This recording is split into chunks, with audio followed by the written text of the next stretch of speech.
3 मई 2024 radio news की अंतर्राष्ट्रीय खबरों में आपका स्वागत है।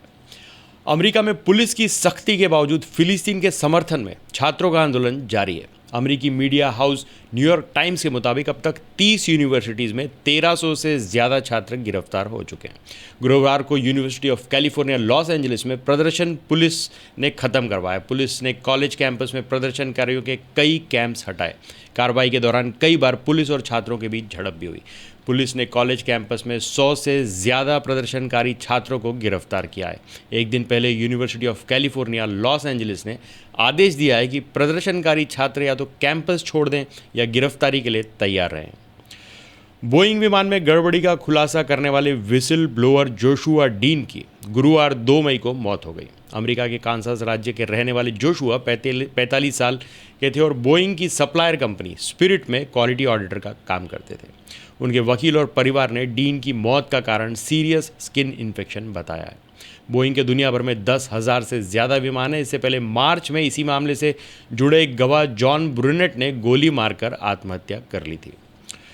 भारत ने इजराइल हमास संघर्ष के बीच संयुक्त राष्ट्र यूएन में फिलिस्तीन के 2 स्टेट सॉल्यूशन की मांग का समर्थन किया है। यूएन में भारत की स्थायी प्रतिनिधि रुचिरा कंबोज ने कहा, भारत इजराइल और फिलिस्तीन के बीच 2 स्टेट सॉल्यूशन का समर्थन करने के लिए प्रतिबद्ध है, जहां फिलिस्तीन के लोग अपने देश में सुरक्षित रह सकें। काम्बोज ने हमास के 7 अक्टूबर को इजराइल पर किए गए हमलों की निंदा भी की और बंधकों को जल्द से जल्द रिहा करने की मांग की। हमास के हमलों पर बोलते हुए कंबोज ने कहा, आतंकवाद को कभी सही ठहराया नहीं जा सकता। भारत हमेशा आतंकवाद का विरोध करता है और करता रहेगा। उन्होंने कहा, हम सभी बंधकों की रिहाई की मांग करते हैं। कंबोज ने इजराइल और हमास दोनों को अंतर्राष्ट्रीय कानून और मानवीय कानूनों का पालन करने को कहा। इससे पहले हमास के नेता भी कह चुके हैं कि अगर फिलिस्तीन को स्वतंत्र देश के रूप में मान्यता मिलती है तो हमास हथियार डाल देगा।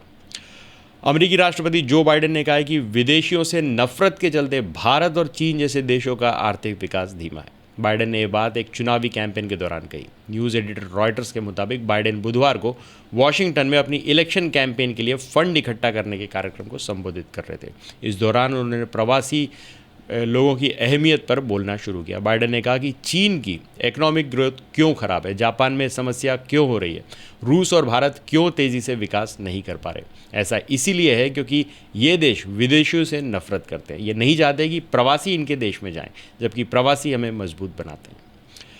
भारत ने रॉ एजेंट्स को ऑस्ट्रेलिया से निकालने वाली मीडिया रिपोर्ट्स पर अपनी प्रतिक्रिया दी है। विदेश मंत्रालय के प्रवक्ता रणधीर जायसवाल ने कहा है कि रिपोर्ट सिर्फ अटकल हैं। ऑस्ट्रेलिया के साथ हमारे मजबूत और व्यापक संबंध हैं। वहीं दूसरी तरफ ऑस्ट्रेलियाई सरकार के सीनियर मंत्री जिम काल्मर्स ने भी कह चुके हैं कि हमारी भारत के साथ अच्छी दोस्ती है। पिछले कुछ सालों में दोनों देशों की कोशिशों ने हमारे रिश्ते बेहतर किए हैं। 2 दिन पहले जारी हुई ऑस्ट्रेलियाई मीडिया रिपोर्ट ने दावा किया था कि 2020 में भारतीय जासूसों ने ऑस्ट्रेलिया के डिफेंस प्रोजेक्ट्स और एयरपोर्ट की सुरक्षा व्यवस्था से जुड़ी खुफिया जानकारी चुराने की कोशिश की थी। इस साजिश के पीछे भारत की खुफिया agency research and analysis wing raw के अधिकारियों का हाथ था।